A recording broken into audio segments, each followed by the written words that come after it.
Yo, what up, gang? What up, squad? What up, gang, squad? All the folks out here in the world, man. It's your boy Malcolm Knox everywhere. Y'all know the freaking vibes. And this is my No, podcast that I'm no, doing. I no. can't say The, that. the energy ain't there. Oh, the end. Wait. It's not there. No. Okay. I got. All But right. All it's right. All you're right. mumbling on the All other right. end. Oh shit, Yeah, Emma. All right, look, yeah. You're listen. like, yeah, this We is keep, we how keep it, we funny you keeping have all to this. We keeping all this. All right.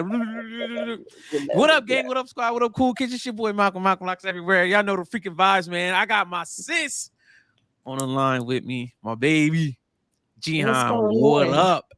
What up? I don't know. Listen, everything is up all the time. It's all up. Everything up. I know, like the Everything up. prices of the economy. You feel me? Yo, everything up right now, cause It is. what up? Tell just let's get this joint started real quick. This is my podcast. We're just Mhm. gonna talk about whatever, but really we want to focus on who Jihan is, right? We had a conversation before, but we're just gonna keep this conversation rolling, right? To those who might not be familiar, like tell us some of your journey and what got you to this point. Oh man, being able to have access. That is one of Who the are you most. first? Who are you? I'm just a I'm mom. just a mom. I'm just a mom. I'm a mom to a senior in high school Oh that's about to God. turn 17 in a week. Right. That's it. Like like I've always said, that was my job. Like when I became a mother 17 years ago, I was like, how do I find that balance? How do Right. I? I've always, if I was a parent, so I had this whole life goal. I was gonna not be married, have a dog, live in a high rise, a chef, and a Right. housekeeper. No Right. kids. Right. But then I had a child, and it's just like, how do I obtain that same lifestyle while still Mhm. mothering? Mhm. And I became a stay at home mom. I've been a stay at home mom like half of his childhood. Mhm. And so for me, that's important. I'm investing time with my son. I'm building resources. I'm providing him access. When he's out of school, I'm available. I don't have to, do the babysitters. And Right. not saying that I was never there, but it's a different joy and pleasure when you're a stay-at-home mom. What so it's so funny that you said that with your son because I'm the same way with my daughter, right? And she anytime she's down here with me, she's like, "Oh my god, nepotism, nepotism, nepotism." Like, but we do it for y'all, right? Why do you think that's so important? Because we do it for them, right? And when you talk about the access and the awareness, right, and just being able to put them in position, how important is that for Jihan? I know that's extremely important for me because, like I said, this is why I do it to put her in position. Why is it important for Jihan? Oh, it's important for me because that's how I was raised. I Right, come from greatness. I come from leadership. I right, come from a family that invested in their children, and the only way for us to rise was to see the successful levels of those that were doing it. So I give a big shout out to my uncles, my grandmothers, my grandfather. Listen, my grandfather laid the line. He was a mm-hmm. PhD graduate of Harvard, a Oof, clinical psychiatrist in mental health, ooh, uh, and he was an entrepreneur. And I got to see that growing up. My mother was a stay at home mom for some parts of our life. So I get that part from her. mm-hmm. My father was the provider. Mm-hmm. So it was like I had that balance, the balance of strong working men around me, educated men, but then those that are educated women, and then people that were designing the lifestyle that fit within the normality of themselves. And so for me, it's important to give and make sure that I'm providing equitable opportunities for my son because that's all I know. But I also know when it comes to raising a black man that it's like two times or four times more challenging Mm-hmm. than it is just being a person of color or a Mm-hmm. woman or a non-person of color. And so for me, I wanted to make sure that I'm packaging up my personal collection and being able to ship him off into the real world with cultural experience, cultural relevance, but more importantly, be well rounded and balanced to be So able to important. enter into any type of rooms that he is presented and has access to. That balance is so extremely important. I tell my daughter all the time, like you have to like be able to. We were actually having a conversation around why it's so important to build relationships, right? And how you go about building the relationships, right? You have to have that access and the awareness and that knowledge, right? Even if you're not an expert in a specific area, but being able to carry a conversation so that you could build a relationship is so extremely vital. And I, I feel like I talked to Mecca until she's blue in the face. Oh And my, I'm listen, Davon gets frustrated. He's like, all right, you told me that already. I know that. And then sometimes it's just like, all right, let me sit back. Let me sit back and observe because I like to observe to see. And, our kids are the same age. And Mhm, so observe to see, okay, where is their mindset at? What are they mhm, doing? What is their maturity level looking like? mhm, So that I know what I need to add to. And, for me, I'm a mom raising a son. And so it's just like, I haven't been a man. So that's why I call on my homeboys like mhm. yourself, which I absolutely love the You know, I'll placement be that you all have I'll in be my all in his son's ear like, life. "Yo, this Listen, what you need to be doing, bro." you need to, every man, women, if you are a single parent and you're looking for male guidance, tap into your male friends and allow them to dig into your child's life, especially if it's a young man that you're raising. Allow your man friends to dig into their lives and dig into Agreed. their asses so that they understand the importance of And leadership vice versa. and being a And vice male in the versa. society. And vice Yeah, because you versa. do call me from Mecca. Mhm. Mhm. And shout out to my homegirls from Delta Sigma Theta Sorority Incorporated, because shout out to my baby Jihan. And I actually have multiple deltas up here, and I have some AKAs too, so shout out to them too. But I have multiple deltas up here that's like constantly like, yo, Mex, what's up with you? What are you doing? Like constantly in her ear. It's like she needs to be in debutante ball this year. Oh yeah, we talked about that. We talked about Yeah. that. So we're gonna try to figure that out. Um, I like I said, I just feel like I talked to Mex until I'm blue in the face, and I really what we've been talking about lately is how do you cultivate these relationships, right? Because we have so many cliche phrases, and I'm saying this for context. We have so many cliche phrases where it's like, it's not about what you know, it's about who It's you who you know, know. right? But then people Right, don't know it, but people don't know it goes further, right? And that's why it building these does. relationships are so important. It's like, it's not about what you know. Yes, it is about who you know, but it's also what do they know about you, so that when you're not in those rooms, they can talk about you at a high level because they know you, and that only comes from forming a deeper relationship with you It's and that person. important. You know me, I like to call myself the network hustler. Like my network is extensive. However, what I'm finding out as I'm rebranding and I'm transitioning and I'm investing in myself is that the storyline of who Jihan is not evidently clear. And so for me, it's Mm. how do I start telling the correct story so people, when they are in these rooms and I'm not there, they can be like, boom, I got the perfect candidate for you. I know who she is. I know what she's doing. She's Mm-hmm. rocking and rolling. Mm-hmm. And so for me, I'm working on that digital footprint, but then also articles and creating something tangible or a product for people to be like, okay, she's the creator of this, she's a global speaker, she's an award winner. I have the awards under my belt, but it's like, okay, what else am I carrying? How Mm-hmm. else can I tell that story Mm-hmm. that is able to show people and show the world of who the real Jihan J is? Because right now it's in this field of education, educational technology, esports, but it's just like, damn, like I hold a whole bachelor's degree in mass comm. I've worked in radio. I've done live event production. That is my background. That is my love. That is my passion.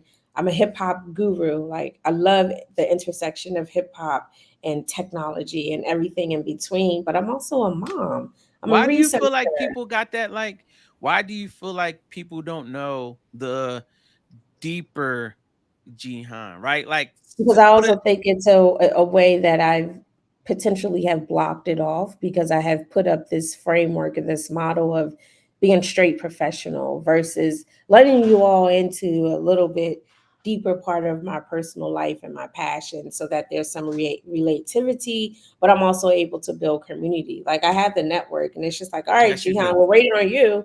When are Yes, you you do. doing? And for me, it's the imposter syndrome and it's the it has to be perfect. And Mal, you're one of the ones every day that's just like that shit don't have to be perfect. No. Put it out there. But for me, it's like I never realized how much of a perfectionist I was until it started investing time into myself and start crafting my personal storyline. What if you wanted to say, like, what's one of the things, or maybe a few things that people don't know, right? Like we know Jihan from an education perspective, like you said. We know Jihan from a esports perspective, right? If somebody's like, "Oh, I'm meeting Jihan," and you wanted to reframe that narrative, what do you want them to know? What do you want them to see? I want them to know that I'm a curator. Like that is my real biggest thing. I love curating different spaces, Hmm. different events, things that have to deal with relevant experiences. Hmm. Hmm. I think one of the biggest thing is just tapping into my network. A lot of people call me on the back end and be like, "Jay, I need this. I need you to help me curate, put this together." My ultimate goal is to have a creative agency of where I'm bringing like-minded individuals together What's and stopping you helping from them doing with that? crafting the brand. Myself. Mm, I'm always myself. I'm my biggest stopper, I'm my biggest mm. hater because for me it's like I have the vision and I'm a visualist and I'm a creative artist and a creative director, but it's just like how do I push through no. How do I push through and keep it going and really, really set the tone for myself and not back out of it because I think that it needs to be perfect? I think one of the other things is that people don't know that I'm really that girl. Like I don't talk about it. I stay super humble, but I'm really that girl that shows up in all male spaces and rocks it, but You also really forms do. these relationships so Agreed. that, I'm able to be talked about in those rooms. If you speak to a lot of people, you'll see, okay, she's authentic, she's herself, she's laughable, she's easy to get along with, and most importantly, I provide a safe space for those whenever they're around me. I 100% agree. 100% agree because you do that for me all the time ever since I've met you. Dang, Jihan, I've been knowing you for some a good amount That's of a time now. while. Dang, it's been I Yeah, did I absolutely met you before. Did I meet you before COVID or was it during COVID? I think it it's was during during COVID. COVID. Yeah, I met you during COVID. Yeah, I've been knowing you for a good some time now. So those are there are a lot of misconceptions out here about Jihan. I feel like there's a lot of misconceptions out here about me, and we were just talking about that right before we got jumped on a podcast. If you had to say like, oh well, what's a misconception that people have about Jihan, what would those misconceptions be? And how Mm, would you and again, how would you reframe the narrative to what Jihan wants it to be? that's a really tough question because I don't know what the misconceptions are that are in Mhm, the room. mhm. Probably that I don't know. That's a really, really good question. I would Maybe really they have to think you're a sit on that. gamer and you're like, Maybe they do think I'm a gamer. Maybe they think that's my entire world. But I always used to say I'm in gaming, but I'm not a gamer. I'm right, not that right, right. into You it. definitely I'm do not say that, checking right? the updates every day. I'm not telling you what rigs are out. I stay surface level in my lane. Understand how it builds community. Understand how it intertwines with interactive and digital media research. I understand those aspects, but the technical aspect I don't want to pry into. And I think one of the other misconceptions is that I love kids. Mhm, I am not a kid lover. I joined education because it came easy to me, but like I did radio. I wanted to be in front of the camera. I wanted action. I wanted the spotlight because that's what I was used to. I think one of the misconceptions is, and also maybe like, she has it all. Why hasn't she just popped out yet? And, a lot of mm, times for me, I'm scared. Like it's like mm, rejection. It's, the fear of what if it doesn't go well or, it's not reaching the level of everybody else, especially if you look at my background and my magnitude. How do I reach those levels? Or the fact that I've helped every other brand get to some level of success in their organization. mm, And it's like, how do I take that information and replicate it and actually invest it within myself? mm. I have good talks, I have good conversations, I uplift others, but then I think the biggest thing for me is the fearful factor that nobody's going to come out and support me because in some instances that's how it can be. Why you feel that way? It's just what has happened to me in personal life. Mhm, You always show up for others, but then when it comes to people showing up for you, you're like the lonely wolf. mhm, And so for me, it's like, how do I make myself? And, I was talking to you about this earlier, like on the internet, how do I craft that personal story so mhm, that people feel some type of connection with me, whether it's my motherhood, my parenting, whether it's something I'm doing every day, like sitting at a pool, or, I don't want my entire life to be structured around professional work because Right. I'm a stay-at-home mom. I'm an entrepreneur. The grind is real, but I also like the soft life. I like luxury. I love luxury. That's how I was raised. And so it's like, how do I help craft that aesthetically pleasing storyline to fit all markets and all industries across the globe? So let's talk about that, right? Curation in building community. If I came to Jihan and was like, yo, I need this curated and I need to build a community around this being curated, right? Let's say it is a luxury, like some luxury experience, right? I need to curate this and I need to build the community. How does Jihan go about building that human-centered experience around cultivating that community and creating that or curating that energy that I need for this to move forward? What does Jihan think? Like, what's her thought process? I think that's when I step into my spiritual bag. So a lot of people don't know I practice Buddhism. I'm a certified mindfulness coach. I actually told Ooh. Malcolm about mindfulness coach and breathing and decentering himself and focus, because Mal will go 100% and give all of himself and not have the energy to recharge. And so I dip into that. And so I had a conversation with Julian and Chris a couple of weeks ago about, why I choose to lead with empathy. Mm, And I think it's really important because of where we are at in this economy, where we are at in this social status. Empathy is lackluster right now.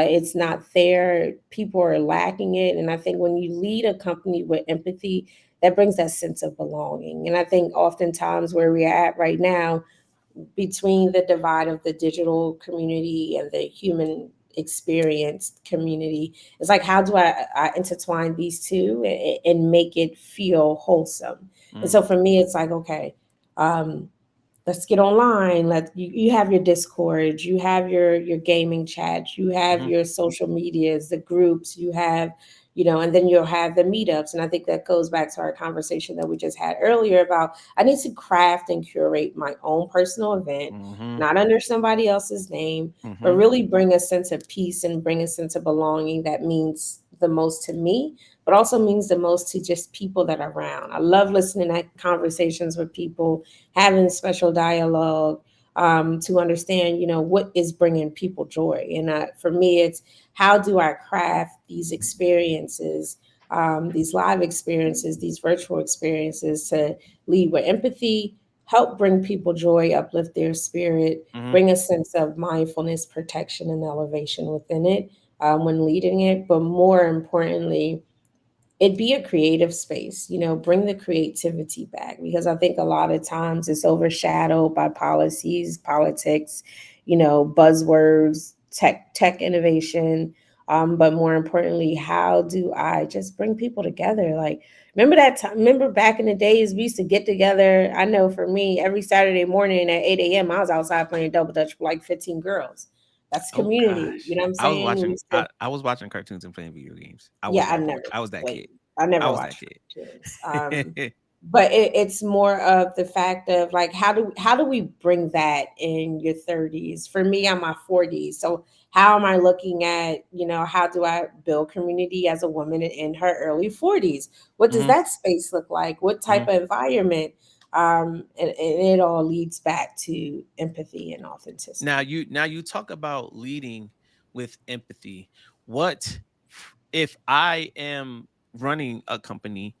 What are the steps that I need to take in order to lead with empathy from Jihan J? Listen to your consumers, listen to your workers. Listen. Mhm, Listen. That should be the top totem pole. Listen, a lot of times people don't listen. They're brushed really quickly. You may take like 10 seconds, but what happened to structuring an organization with the development of culture, of organizational culture and structure, and understanding, okay, the top people, your employees are the number one most important people that are working with I you. agree. If I don't have a built relationship and I don't know them personally, is that really a strong, culturally organized organization? It's Mhm, not. If I can't sit up there as an executive leader to know, okay, how are you mentally? Let's, mhm, let's do a mental check in. You Right. know me, I love a good mental check-in. Yep. Let's Yep. let's put all the bullshit down. Let's really synergize and focus on your mental right now. How are you? Are you up, down, in between? But then more importantly, who are you outside of work?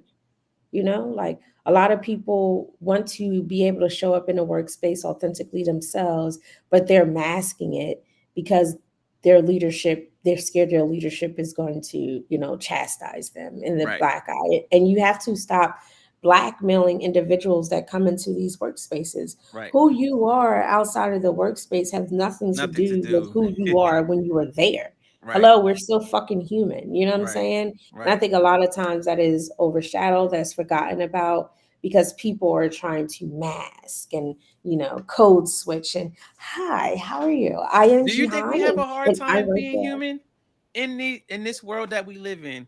Do you think we have a harder time being human? Yeah, look at social media. Look at social media. Look at how many people do not appreciate their true selves and use different things for enhancements. You know, Mm. I think Joe Button spoke on it clearly the other day of just women not believing in their true definition of natural beauty and going out here Ooh. and getting the fillers. Yo, I have seen some ridiculous, dear women, the face fillers and the lip injections, y'all gotta fucking stop. Some Like, of and y'all I really am a do. believer in plastic surgery. I love it. I am definitely one that would get it. And I have thought about getting it, and I have had it in some places. But the your face is not aligned, sweetheart. Like, it looks horrible. It fucking looks horrible, especially here in Word. Atlanta. You got the fake Yo, asses, you got the fake titties, and there's nothing wrong with fake titties. I think if you do a natural looking, it's perfectly fine. I But agree. then when you start dealing with the fillers and you have an allergic reaction to the Mm-hmm. fillers, and then Mm-hmm. and your lips, like right now, black women, y'all gotta stop with them lip fillers in your lips. That shit looks fucking ridiculous. This is You look straight from the you look mouth. ridiculous. And your mouth not moving. What would Joe Button say? Like the bitches' faces is not moving, and they're not. It's straight cement. You see how my eyebrow raises? Them bitches be like, "Look, like, I'm not hating because on some women they need it as an Right, enhancement, right. but It's some of y'all are enhancement. enhancing a little bit too much, and it's That's just like like a deep. You think? Well, it's not it's an think. insecurity, I was just about to say it's a self esteem self issue. esteem thing, It's a self esteem issue, and and I that's think. another thing as a leader. Mhm. You have to build one's self-esteem. Yep. If you see somebody is lacking in confidence, how do you add to their value or their confidence level of subsiding upwards instead of pulling them down? Because I know that has been an issue with me of why I don't feel comfortable going in corporate because I have had my joy taken away from me Right. because I'm not fitting in the mold of what somebody's perception of myself is, and I may be doing amazing work, but because some people are used to mediocre statues and I sit up here, it's not aligning. And then when you say different things or take things away, it takes away your confidence, Right. There Right. are a lot of And people that are dealing with that. you were talking about I think that has a lot to do with as you're talking about curating culture, right? Like we're talking about it from a corporate perspective, right? But Hold then on, we I can gotta get my charger. Hold on. oh, we waiting for Gigi while she getting her charger. In the middle, while we're waiting for Jihan, we're gonna focus on me for 2 seconds. So if y'all already don't have Twitch, go get Twitch and go follow your boy on Twitch. I am on Twitch at Malcolm Locks on Twitch. We have just become affiliate on Twitch. So currently at the moment, I play a whole lot of Fortnite. I play a whole lot of Call of Duty. I play a whole lot of Marvel. I just play a whole lot of video games. So make sure y'all go and follow your Your boy mouth's a on gamer. Twitch. I'm a gamer. Jihan not the gamer, but I am definitely a gamer. So y'all can please tap in with me. Quick disclaimer while Jihan went to go grab her charger. Now, going back to what we were talking about. Now, you're talking about building that culture and helping people with their self-esteem from a corporate perspective, but I think also when you're talking about curating culture with the things that you are good at and what you're aware of and what you're passionate about, I think that's just if not more important, right? Because I think that you build and curate that community outside of a corporation, and then you could take those same concepts, right, in that mindset, and you could take it inside of a corporation, right? As what are some of the communities, right, that Jihan is super passionate about? Like me, I'm a gamer. However, black fathers, black men, let's do the things, right? So what are some of those things that Jihan wants to really double down and like curate and build? What type of those communities are you looking to build? Moms who want to keep dreaming and Yeah, believe, moms. that want to dream. Women too, you know. I think a lot of times, especially, and I go back to Orange Face. But women are trying to still have a way in leadership and power. And so for me, it's like, how do I cultivate those stories? How do I cultivate the voices of the unheard? Mm-hmm. You know, whether it's from the Black or global diaspora, there are Mm-hmm. amazing people around the globe doing amazing things. And how Mm-hmm. do we capture that? How do we capture that in a creative way? I think my other thing is just playing and understanding different roles that are Mm-hmm. in tech and digital experiences. You know, We don't talk about that enough.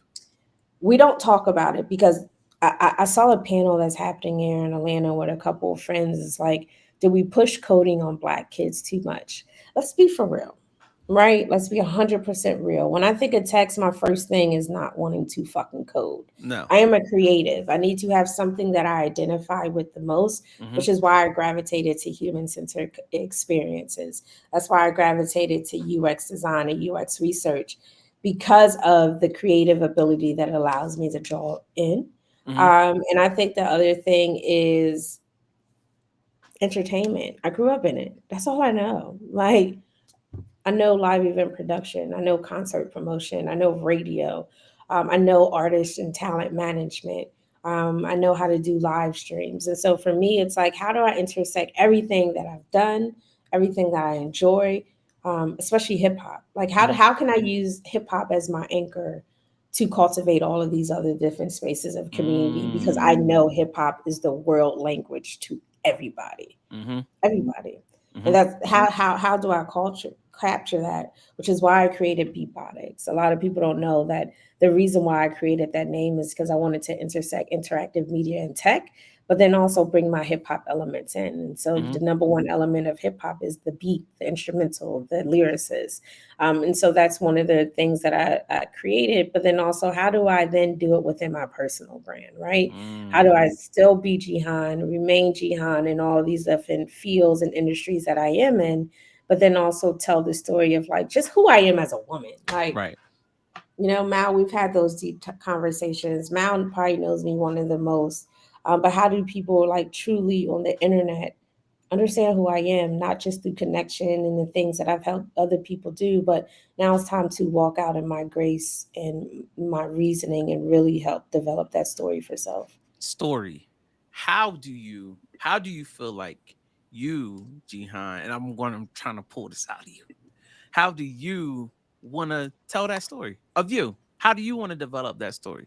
How do you want to do that? Right? You got Beatbotics, and we have human centered experiences, and we got the tech, and you're a mom, and you're an educational maven. How do you want to tell that story? Like, what do you think that the story of Jihan unfolds, right? And you want to tell that to the world. How does that go?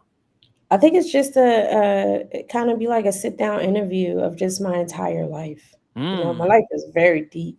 Mm-hmm. It's very deep, from how I was raised, the access that I was raised, what I've seen that allowed me to create this blueprint and continue to create the blueprint, because I have been around access my entire life, you know. I talked about it in a video. Like, my household was like the techie house, but then also my household was the entertainment house where the celebrities, the doctors, everybody would drop by. And Right. I'm seeing these things cultivate. I'm seeing Right. the house parties.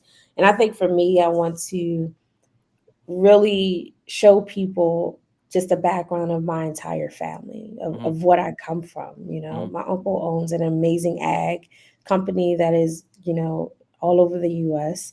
My other uncle is a creative civil rights walking artist. The other one is a visual muralist doing art around the world. And so I come from greatness, on top of my grandfather, my grandmother's being a social worker, my other grandmother being a lawyer. Um, and so for me, it's like really cultivating those spaces Right. that I come from, Mhm. because everybody has family. Everybody has those old school, throwback Yep. stories. Like for me, when growing up, I knew I wanted to be on TV because at 8 years old, I had the Gigi Jordan show, right? And I, I would interview people whenever my grandfather or my mom would have parties at the house. They would sit on our swing, and I'd be like, "Hi, this is Jihan, and welcome to the Gigi Jordan Show." And they would sit on the swing, and I would interview everybody, like what they did. That was an excitement for me. And Mhm. then when I would spend my summers and my holidays in LA, that's when I got the real experience of the entertainment industry, Right. from studios, learning how to do writers for concert production, going to concerts for mic check and sound check, looking at them, bringing it in, looking at everything that had to be done. And I'm like, oh, hell yeah, I could do that. To then when I was 14, I got into radio, professional radio. Right. And so Right. for And me, you it's did like, that for okay, quite some time, right? I did that from 14 until 21. In between Damn. that, I was doing Kanye West Good Label. I was a record lab intern in college for Kanye West's Good Music Label. I was a Def Jam rep, college rep. And so for me, it's, that's what made me happy is Right. intersecting entertainers into the community, and now with tech. And I got to do, shout out to Marv, got to do some live streaming and some talent management when it comes to political awareness, social impact, Yeah, and that's important. Mark, man, entertainers. shout out to Mark because he out here. I don't know how And how he just do us what he do. ideas coming to a city near you. You feel Nah, me? word. I don't know how Marv do what he do, but shout out to He is, Marv. he's the unspoken goat. Listen, he really He is. definitely is. Marvin Bing, look him up. Yeah, Um, shout out to Marvin Bing. What how do you balance all of this?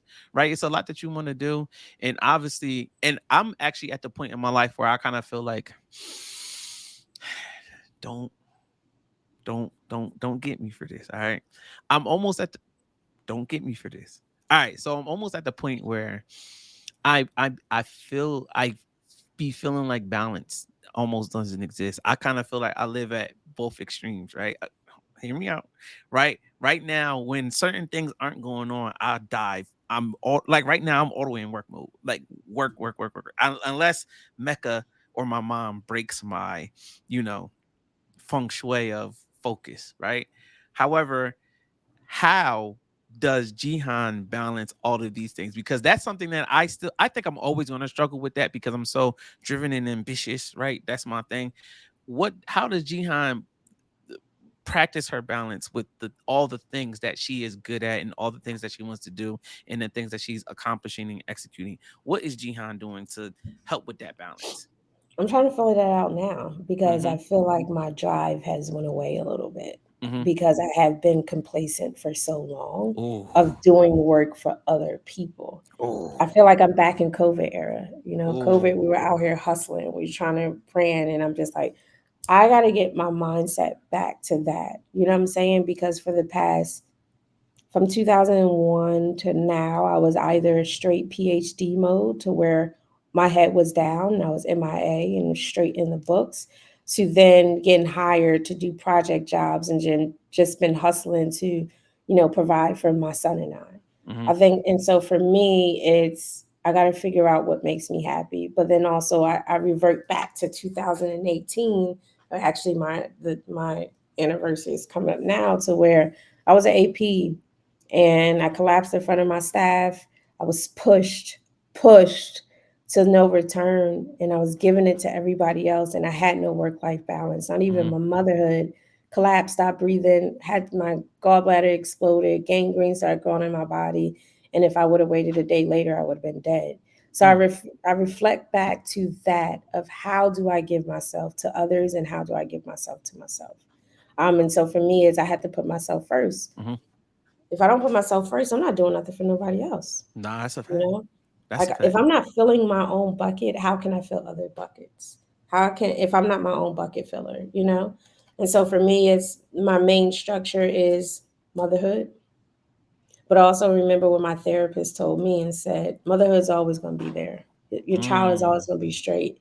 If you don't put mm, yourself first, it's a reflection of how your child will see you. mm. So I've been showing up, having selfish moments. I've been making sure that I feel good inside. And when I don't feel good inside, I take time for myself Right, so that I align. We go through so many, I'm almost 2 years into my father's transition and not knowing that took so much out of me. right, You've seen it firsthand. You right, saw it. right, Like to the point where some days I'm like, okay, I can't work. I don't have it. I don't have it in me. I'm right. just now going through this stuff. Like I don't have it in me. And it's just like, okay, how do I get back to me? How do I get back to loving me? And so I've been going on these balanced reflection days, I like to call it. A Some days of balanced where reflection it's day. I'm Ooh. not opening up a laptop, I'm not doing any work, I'm just sitting in my own shit. I'm reflecting, I'm writing, I'm journaling, I'm doing things that create core memories for myself, um, so that I can be a better person to somebody else. And so, like, I just came off a 2 day self retreat, like Mm-hmm. to get rebalanced. And because I'm also showing up in motherhood in a different space. And I think Right. me and you talk about that all the Mm-hmm. time. I've been a mom since I was 22 years old. And that Same. has been my Been a dad. job Right. since I walked across that college Right. stage. And it's Right. like, okay, how do I show up in this era of where I have to let the strings go a little bit because my child has to flourish. I have to give them room to grow. I have to give them room to explore. But then also in 10 and a half fucking months, my child is also going to college. So then what is that going to look like for me? And so it's been a lot of self-reflection. It's been a lot of journaling, a lot of reading, and a lot of understanding that I'm perfectly fine the way that I am. Mm-hmm. I just have to get out my complacent mindset and keep going. Let's shift a little bit, right? With all the things that you're doing, and it's but it's a buzzword right now. But this whole AI thing, right? Where does Jihan sit there? How do you sit? How do you incorporate it, or are you incorporating it in all the things that you're doing I right now? Like, incorporated everything. Actually, last night, today, I'm taking time to build my own live agent bot.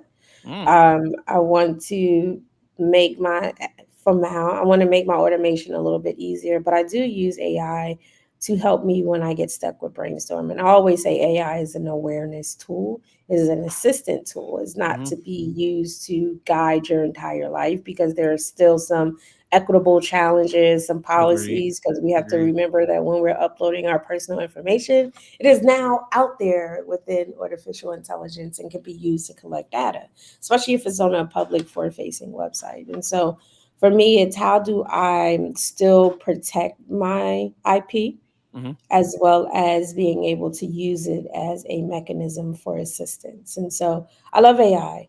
AI can be used on so many different things from automation, personal assistant, creative ideas. But more mm-hmm, importantly, I actually just saw this 2.5 years ago. I was at a educational tech conference and mm-hmm, was talking about AI. And we're still talking about it. And the mm-hmm. same things that we were talking about 2 years ago is the same shit that we're talking about now. Mm, So it's about how do we, instead of talking about it, do it. right, I right. have not seen any material of how, and I've been so far removed from the classroom, about how we're making students use it. How are we Right, making students use it? right. You see all the fucking internet posts about taking cell phones away. How about we use those cell phones as tools in the classroom? I I'm agree. tired of this.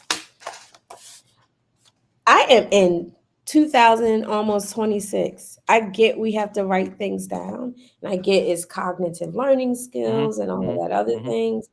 But what is the competency of teaching our kids to be digital global citizens?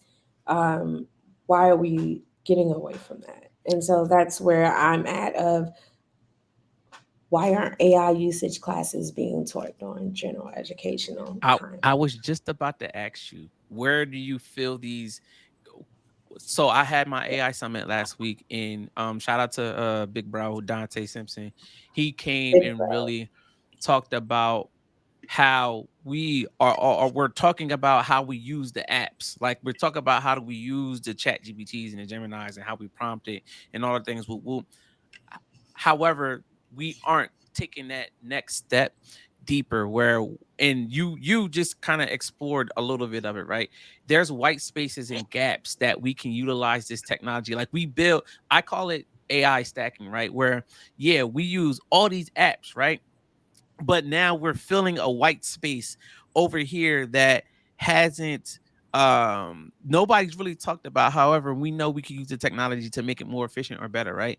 Are there some gaps or some white spaces that Jihan, within the things that you do and what you're good at, have you found some white spaces or some gaps where you feel like your knowledge can fill those white spaces in those gaps, and if you have, can the technology support you?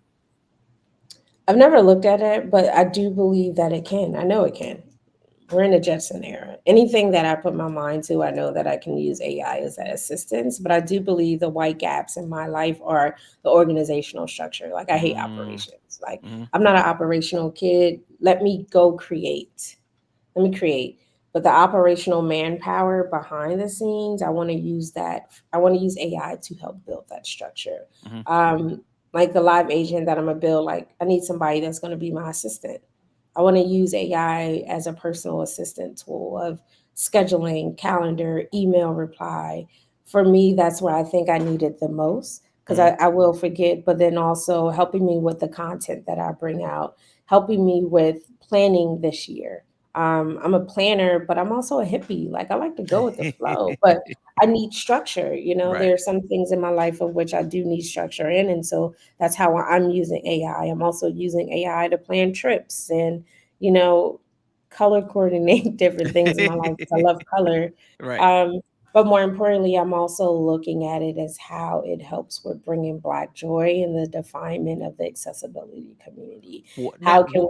How can we implement AI to help those with learning disabilities and functionalities be able to go smoother and be a part in society instead of it being depicted and apart from society. So boom, y'all, whoever's listening, that's a white space right there, right? What Oh yeah, what big time. what are we not looking at from Jihan's perspective? What are we not really focusing on when it comes to this groundbreaking techno? Well, it's not, I don't want to say groundbreaking because it's been around for a long time, but now it's really starting to, you know, pick up a lot of speed. What are we not looking at from Jihan's perspective when it comes to this technology and all the data that's going out there? We know about hallucinations and biases and all of those things. What are we not looking at from Jihan's perspective The when it negative comes to this conversation technology? that's still being happened and communicated within the Black community. Talk I about that. do believe that's a white space too. There are a lot of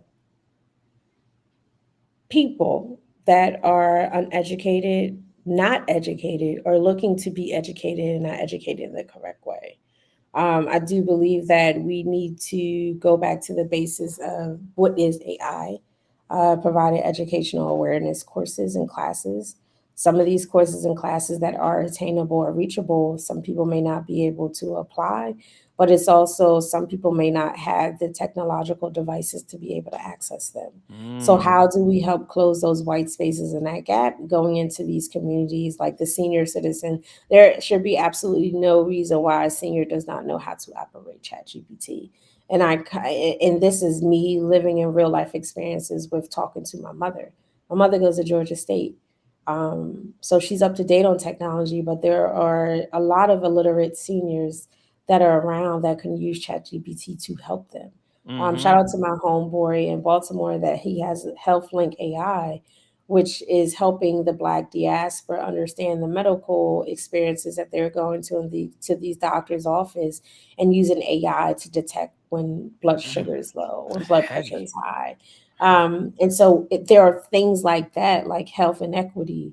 Um, there are, just general educational technology resources and tools that can help, it's so funny. My sister asked me, she was like, today, she was like, so what's the difference between Copilot and ChatGPT? Like, These are simple questions that are still Right. being asked Right. in moments of, where there are people out here making videos of like, yeah, if you don't use AI, AI is being used from a marketer perspective, and the founders of OpenAI are now using it. I forgot, I saw an article on my homeboy Principal Ross page yesterday about how they're using data to deteriorate and build these like kind of like school to prison pipeline areas for diverse communities. And so for Mm, me, it's like really looking at the data analytics that are being produced behind AI, and how mm, is it even savaging our Black and Brown communities or uplifting our Black and Brown mm, communities. And so for mm. me, that's where I look at it, because policy is deep. It's deep, baby. And we are seeing the grandmas talk about how they're popping coochie because that's the AI video, Hey, and yo. where That was actually that was crazy. wild. It was and, wild. and, It and was and we're using it to determine what our baby's going to look like. That is such a complex mindset. Like, we are not using AI to recreate Zeus fucking network characters. Like, come on now. word. Come Word. on. It has to Word. stop. Like, you see that in the Black community, but you're not seeing that in other communities. Right. So your antennas should go up when you're seeing this be displayed on the internet, because of the reflection that AI has been programmed to look at when it comes to the Black diaspora. Hmm. Hmm. So that's where I see it. We got to be educated. It's the educational awareness part that is lackluster when it comes to the implementation of AI. That's really heavy. And I know for a fact that n- I don't want to say no one, but I think what happens is that where we sit and we see things so high level, right? And I'm not saying that we compare ourselves. I know I've done actually I'm lying. I've done this a couple of times where I see things at such a high right? We see things at such a high level that we're like we forget about those little questions sometimes, like how you was talking about with your sister saying that shout out to my baby Masheri. Like what's the difference between a co-pilot and the chat gpt, Or albeit Gemini. or a Gemini, all it's all the same thing, right? But it's not the same thing, right? And I think how you're talking about just um not demonizing these platforms and really just um pulling back the layers so that we can release the stigma that we have. And I think We have to. That stigma is it's real. Oh real. my I think God, it's black people real. just have a stigma with technology. And I'm one, I don't know where that came from You or know where it why it comes from? is. It comes from how technology was actually built. It wasn't built for us. It wasn't No, designed right. for us. I feel like we And can so use it when to it was equalize now though. it's not all the way though. That's the thing. There's still some areas with broadband. There's still some areas with dial up. There's still some people that are just like that can't operate the basics of a computer. How many of us know older people that don't know how to operate a technology device, or somebody that's calling that's older or maybe be computer illiterate that's asking for instructions? Mhm. Mhm. And then Mhm. it's like, okay, well, we got another one. Like, I've heard AI is evil. um AI is, part of the listen, I have heard some wild ass shit, and it's just That's like, wild. we can't have that perception when we're going out in public. That's going to keep us another 25 years behind Right. when we're already like 10 to 15. Right. 100% agreed on all of that because that's real. It's just a real thing. What man, Jihan, we could sit here and talk all day. We already 50 minutes in. I want to start having like longer conversations with folks, right? What what are some of these from a curation perspective? What does Jihan want to curate event wise? What's been the things that's on Jihan mind where you're like, oh, I know I want to build this community and I need to curate this thing. What is this thing that you need to curate? And how soon is it happening? I would love to do it for my birthday, right? Oh, that's coming. That's on the way. I know, curate an intimate dinner sector, where it's private chef served, Mm. kind of upscale type environment, preferably a private house with a pool, and create a dinner of experiences of bringing creatives and business and athletes and entertainers together, kind of to discuss problems but also create, because I think a lot of times we talk a lot but we don't actually create, we don't collaborate, Mhm. we get into these modes where it's like, all right, this person's doing this so I gotta do this so I can outnumber. It's like, nah, fuck that. Mhm. Why are we not working together? Mhm.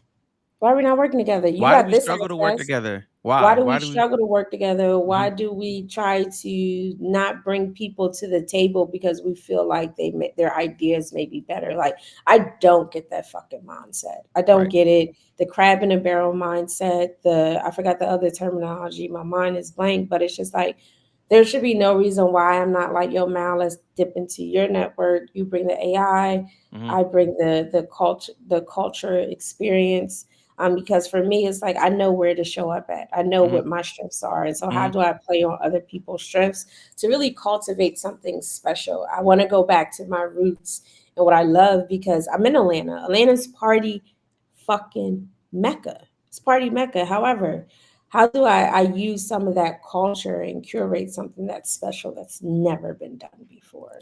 And I look at what I've seen and attended to in LA, and I'm like, that's missing.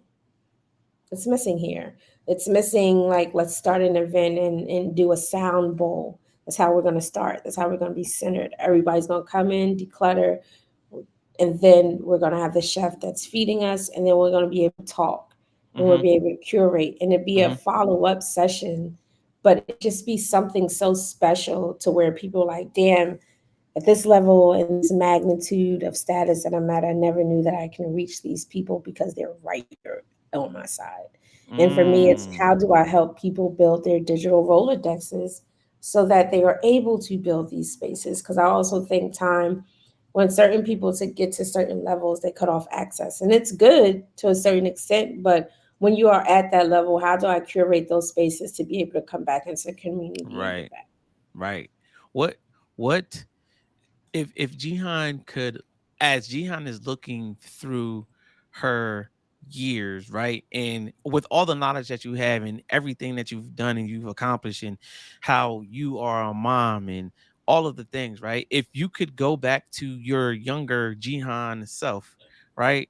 What are give me three things that Jihan would tell herself, just going back, right? Just knowing the things that you know, having the experiences that you've had, and looking forward to what you're gonna do, right?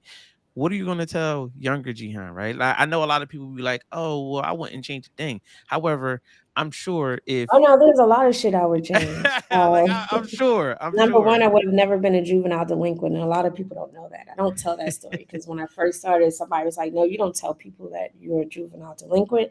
But I really think that shaped everything, because when I tell you, I got the speeches of speeches from everybody because I had the perfect life. I had the access, but sure. I wanted to go do fuckery and fuck around and find out shit, and I fucked around and I found out.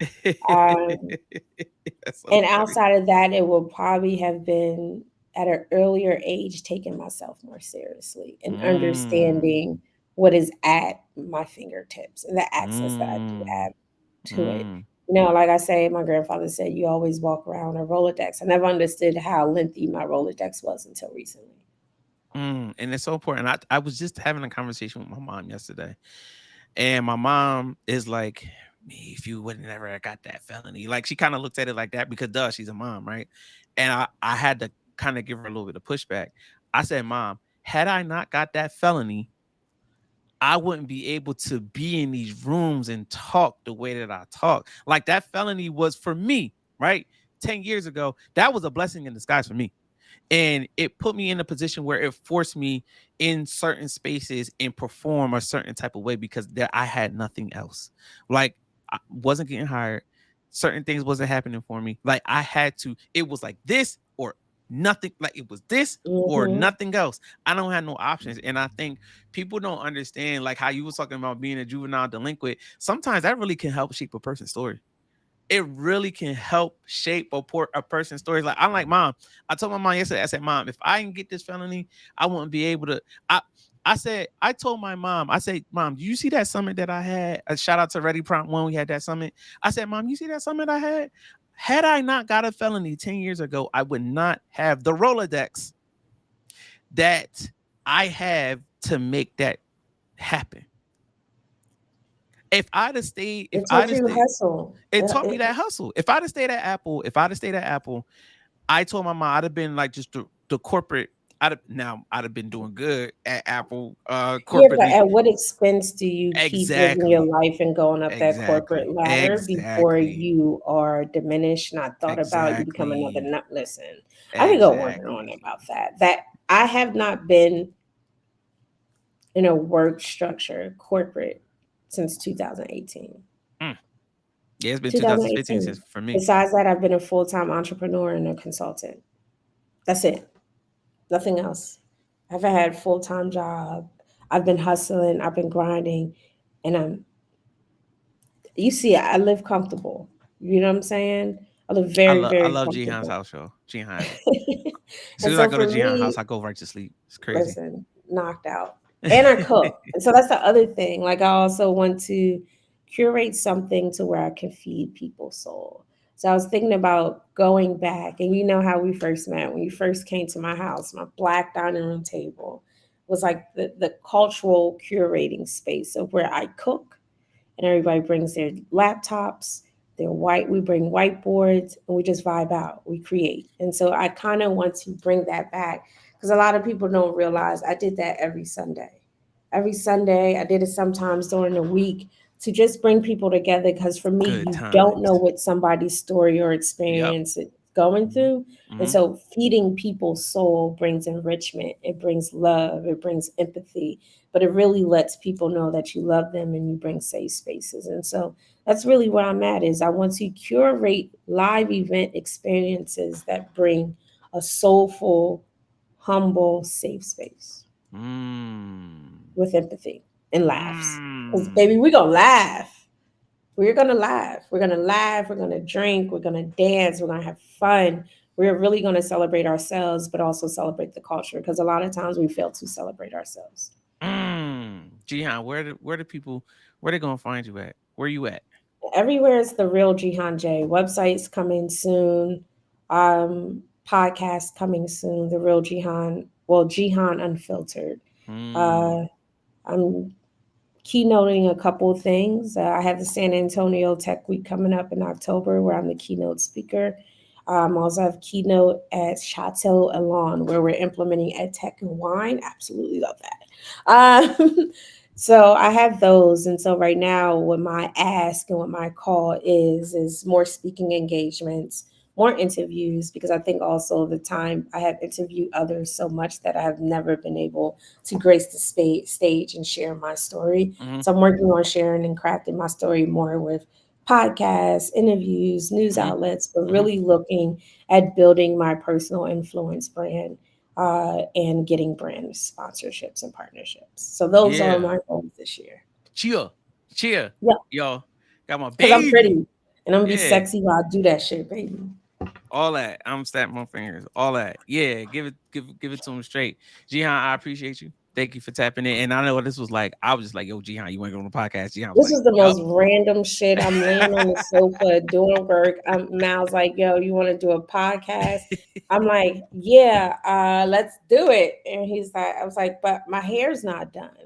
I don't have on my light. Like, this is the most natural you'll But you're ever see pretty me. though. But you're pretty I love it. though. I'm fine as shit. Pretty's for kids. Oh, But oh. but nah, anything from Mal, especially when it's love, when it's genuine and it's the same people that show up for you all the time. You always show up for them. You gotta Thousand reciprocate percent. the love. 1000%. Jihan, I appreciate you. Yeah. All right, y'all. Make sure y'all tap in with your boy Malcolm Lux everywhere. Y'all know I'm on Twitch, man. Heavy, TikTok, all of the things. We gonna be on YouTube as well. So make sure you tap in with your boy Malcolm Lux everywhere. This is the Malcolm Cooley Podcast. Cheer. Yeah.